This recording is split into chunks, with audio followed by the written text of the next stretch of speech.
आज सातारा जिल्हा परिषदेच्या विषय समित्यांच्या सभापतींच्या निवडणुकीचा कार्यक्रम निर्धारित होता। या संदर्भात जी आमची निवडणूक पूर्व युती आहे, राष्ट्रवादी काँग्रेस पक्ष, शिवसेना, शेतकरी संघटना आणि अपक्ष काँग्रेस पुरस्कृत किंवा राष्ट्रवादी पुरस्कृत, या सर्व सन्मान्य सदस्यांची आम्ही कालही मतं जाणून घेतली। आज सकाळी मी आल्यानंतर माननीय आबानी आणि मी, आम्ही शशिकांत शिंदे साहेबांनी, आम्ही सगळ्यांनीच आमच्या सर्व सन्मान्य सदस्यांचं मत या निवडणुकी संदर्भातलं जाणून घेतलं। कारण 20 तारखेला जिल्हा परिषद अध्यक्ष उपाध्यक्षाची निवडी झाल्यानंतर सगळे सन्मान्य सदस्य हे आपापल्या मतदारसंघात होते। आम्हाला एकत्रपणे कुणाशीच बोलता आलं नव्हतं आणि म्हणून सदस्यांनी तीव्र भावना 20 तारखेला घडलेल्या प्रकाराबद्दलच्या आमच्या सदस्यांच्या आमच्या युतीच्या बैठकीमध्ये या ठिकाणी व्यक्त केल्या आणि सर्व सदस्यांचं मत आलं की अशी बळाचा वापर करून, सत्तेचा गैरवापर करून, हुकुमशाही पद्धतीनं जी 20 तारखेची अध्यक्ष उपाध्यक्षाची निवडणूक झाली आणि ती महाराष्ट्रभर नाही देशभर गाजली, देशपातळीवरच्या सुद्धा माध्यमांनी याची दखल घेतली आणि तीव्र भावना त्या दिवशी प्रशासन जे वागलं त्या संदर्भातल्या पूर्ण राज्यामध्ये उमटल्या आणि अशा वातावरणात आम्हाला त्या राष्ट्रवादी काँग्रेसच्या बरोबर, भाजपच्या बरोबर आम्हाला निवडणूक लढवायची नाही। आमचा या संदर्भातला तीव्र निषेध आहे आणि आम्ही कोणत्याही परिस्थितीत या निवडणुकीत सहभाग घेऊ इच्छित नाही।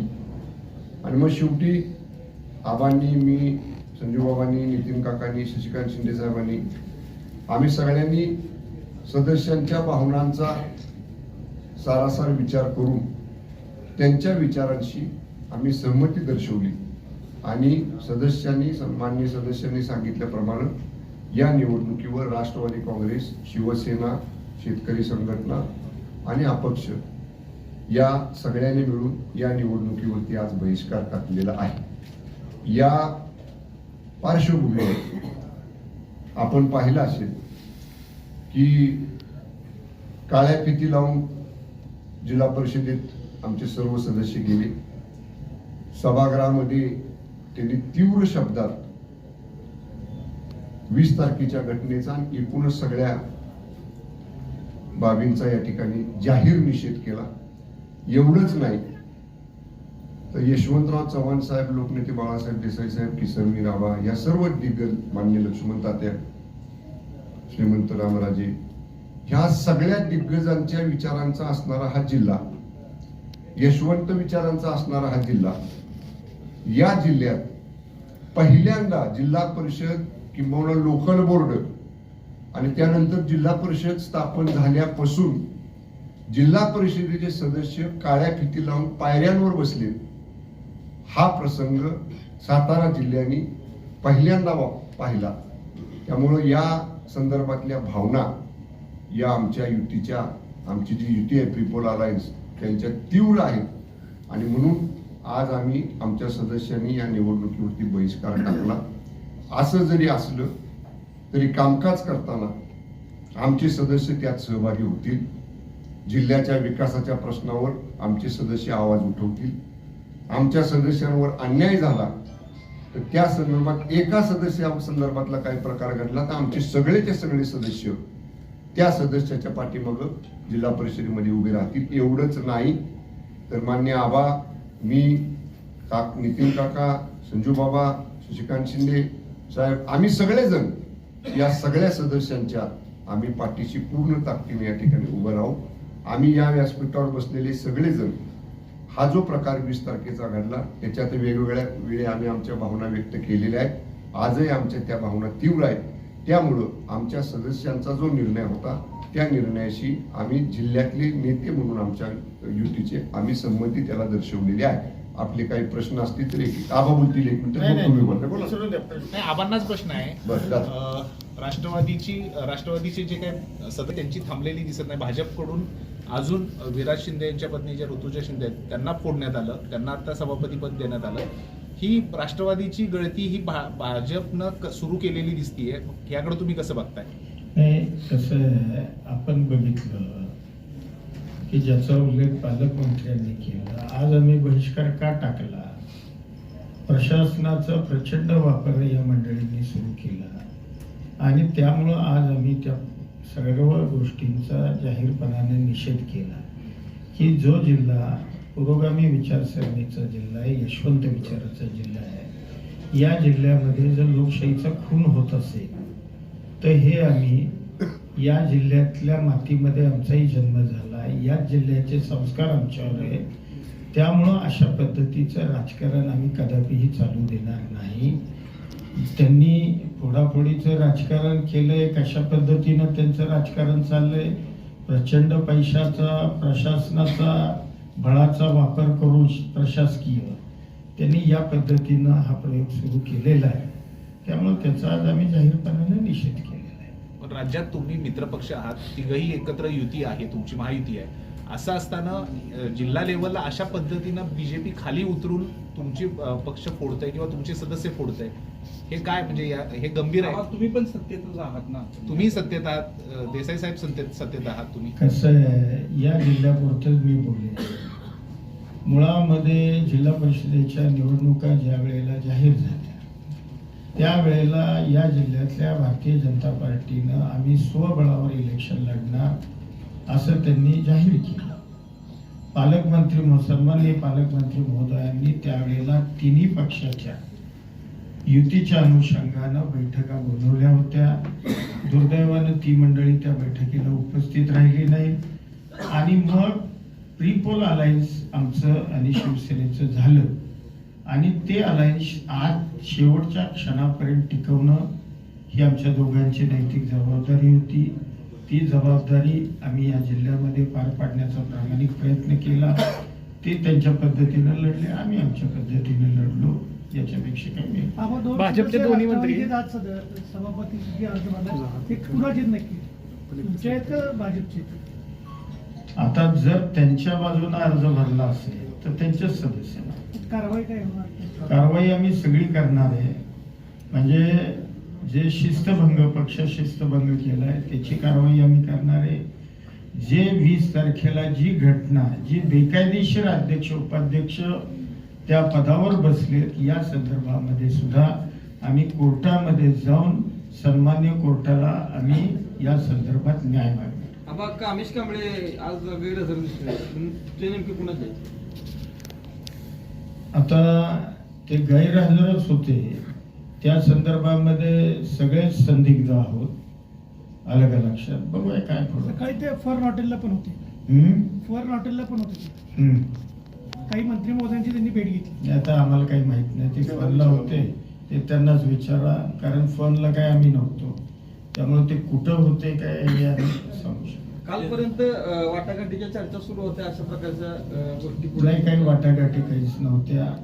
तशा पद्धतीचा कुठलाही प्रस्ताव ना त्यांनी ना आम्ही अशी कुठल्याही वाटाघाटीची चर्चा झाली. जिल्हा परिषद आणि भाजपची काय बैठक वगैरे झाली का? त्याची चर्चा सांगतात ना वाटाघाटी नाहीत म्हणून, नाही झाली का बैठक? सांगतात ना. नाही, मी सांगितले चर्चा नाही. अगोदरच्या बैठकीला तुम्ही शिपायांकडनं निरोप दिला होता म्हणून आम्ही गेलो नाही त्या बैठकीला, असं भाजपच्या अगोदर जिल्हा परिषद निवडणुकीच्या अगोदर जी बैठक झाली त्या बैठकांना तुम्ही शिपायांकडनं निरोप दिला म्हणून आम्ही त्या बैठकांना गेलो नाही, असं दोन्ही मंत्री म्हणतात. एक मिनिट. बैठकीची निरोप मान्य आबांनी किंवा आबांच्या कार्यालयातनं दिलेले नव्हते, पहिली गोष्ट. त्याला प्रश्न विचारला म्हणून बैठकीची निरोप मी माझ्या पालकमंत्री कार्यालय सातारा जे अधिकृत आहे त्या कार्यालयातनं निरोप दिलेले होते. माझ्याकडे त्या निरोपाच्या नोंदी आहे. कुणाच्या स्वीय सहायकाकडे निरोप दिला, कुणाच्या कुठल्या व्यक्तीजवळ निरोप दिला, शिपायाजवळ किंवा आमच्याकडच्या शिपायानं असा निरोप दिलेला नाही. देसाई साहेब, आपण म्हटलं की आजच्या निवडणूक प्रक्रियेवर आम्ही बहिष्कार घातला म्हणून, पण प्रत्यक्ष त्या ठिकाणी आपले सदस्य जे होते काँग्रेस राष्ट्रवादीचे आणि शिवसेनेचे, त्यांनी सांगितलं की आम्हाला अर्ज भरायला जाऊ दिलं नाही, आज त्या प्रक्रियेपासून आम्हाला रोखलं. नाही असं नाही. ते अध्यक्ष नाही, मी सांगतो, विषय असा आहे की अध्यक्ष उपाध्यक्ष निवडीला तुम्ही मोबाईल अलाव करता सभागृहामध्ये. काही लोकांना, विशिष्ट लोकांना तुम्ही सभागृहामध्ये मोबाईल अलाव केले आणि आज सभापती निवडीला तुम्ही मोबाईल आमच्या सदस्यांना नेण्यापासून त्या ठिकाणी रोखलं. त्यामुळे आमच्या सदस्यांनी तिथं निषेध केला, घोषणा दिल्या. आलं का लक्षात? त्यामुळं जे प्रशासनाचा जो या जिल्ह्यामध्ये दुजाभाव चाललेला आहे, याकरता या संदर्भामध्ये आमचे सदस्य घोषणा देत होते, सभागृहात गेले, तिथं निषेध नोंदवला आणि आम्ही अर्ज न भरता तिथून निघून आलो. सदस्य कारण मुळामध्ये 12च्या नंतर आमचे सदस्य सभागृहात जाऊ शकले, 12:10. आलं का लक्षात? त्यामुळे या सगळ्या घटनेचा निषेध आमच्या सभासदांनी तिथंच केला. साहेब, आम्हा सदस्यांचं म्हणणं असं आहे की आम्हाला फॉर्म भरायचे होते पण आम्हाला पोचू दिलं नाही तिथपर्यंत. प्रशासनानं खाली आमचा अर्धा पाऊण तास घेतला, तिथं पुढे वर आलं, त्यामुळे आम्हाला पोचू दिलं असं सभासदांचं सांगतो. हो, बरोबर आहे. मुळामध्ये त्यांना तिथं विहित वेळेत पोचूच द्यायचं नव्हतं. आलं का लक्षात? 12:10 जर आमचे सभासद सभागृहात जात असतील आणि 12 वाजता जर अर्ज भरण्याची शेवटची मुदत असेल तर त्याचं उत्तर तुम्ही नाही बरं का. आपल्या प्रश्नाचं उत्तर आहे, आम्ही बहिष्कार टाकायचा निर्णय इथं घेतला, सगळे सदस्य होते. त्यांनी तुम्हाला हे सांगितलं आमच्या सदस्यांनी की आम्हाला जायला तिने आतमध्ये डिले केला, उशीर केला, जाणीवपूर्वक 3 ठिकाणी तपासलं. आमच्या सन्मान्य सदस्यांचं तुम्हाला सांगण्या पाठीमागचा उद्देश तोच होता की आम्हाला त्यांना कुठेतरी वाटत होतं की हे लोक अर्ज भरतील आणि म्हणून त्यांना डिले करायसाठी त्यांना 4 वेळा त्यांच्या तपासण्या केल्या. म्हणजे आपल्याला सदस्यांनी सांगितलं, त्याचा जर विचार केला तर परत एकदा 20 तारखेची पुनरावृत्ती, म्हणजे प्रशासनाला हाताला धरून एका विशिष्ट युतीतल्या ट्रिपल अलायन्स मधल्या सदस्यांचा एकदा सोडून 4 वेळा तपासण्या करायच्या, त्यांना डिले करायचा आत जायला, हे आमच्या सदस्यांनी आपल्याला सांगण्याचा प्रयत्न केला. तर कारवाई किती लोकांवर होणार आहे? या संदर्भामध्ये आमच्या ट्रिपल अलायन्सच्या बैठकीमध्ये चर्चा झालेली आहे.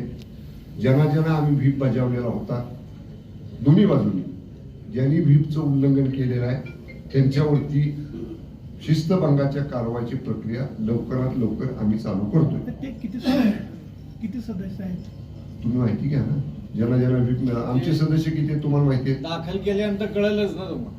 दाखल केले ओके. दाखल करायला इतका उशीर का केला? कारण 20 तारखेलाच त्या गोष्टी क्लिअर झाल्यात. या संदर्भामध्ये शिवसेनेचं पिटिशन दाखल झालेलं आहे डिस्क्वालिफिकेशनचं, आणि त्याच्यामध्ये काही डॉक्युमेंट्स राष्ट्रवादी काँग्रेस पक्षाला उपलब्ध करायची होती. ती उपलब्ध झाली की कदाचित आबा त्या संदर्भात आपल्याला सांगतील. त्यांच्याकडनं पण कदाचित तशीच कारवाई पुढे होईल. मागे 20 मार्चला ज्यावेळी ज्या घडामोडी घडल्या होत्या त्यानंतर तुम्ही एक प्रेस कॉन्फरन्स घेऊन त्यावेळी म्हणाला होता की भाजपनं ह्याची जरी होणार आहात. एवढ्यावर शेवट नसतो. सभापती निवडून 5 वर्ष कालावधी ना जिल्हा परिषदचा, का संपला आज? नाही ना. सभापती निवडी झाल्या म्हणजे जिल्हा परिषदच्या राजकारणाचा कालावधी संपला असं नाही. तर 5 वर्षाचे महिना बी अजून झालेला नाही. आगे देखू. पुन्हा खाल्लं अजून बरंच पाहिजे. आता सुरुवात झाली. हा, पण याचा हिशेब चुकता होणार.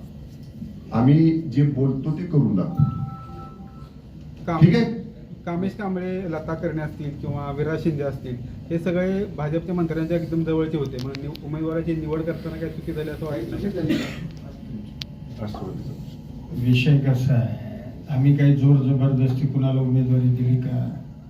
त्यांनी आमच्या पक्षामध्ये प्रवेश केला, मुलाखती दिल्या, अधिकृतपणानं त्यांच्या मुलाखती आम्ही घेऊन त्यांची उमेदवारी अंतिम केली. आणि आता ज्यांनी पक्षाच्या विरोधामध्ये ज्यांनी भूमिका घेतली त्याच्यावर कायदेशीर कारवाई होणारच.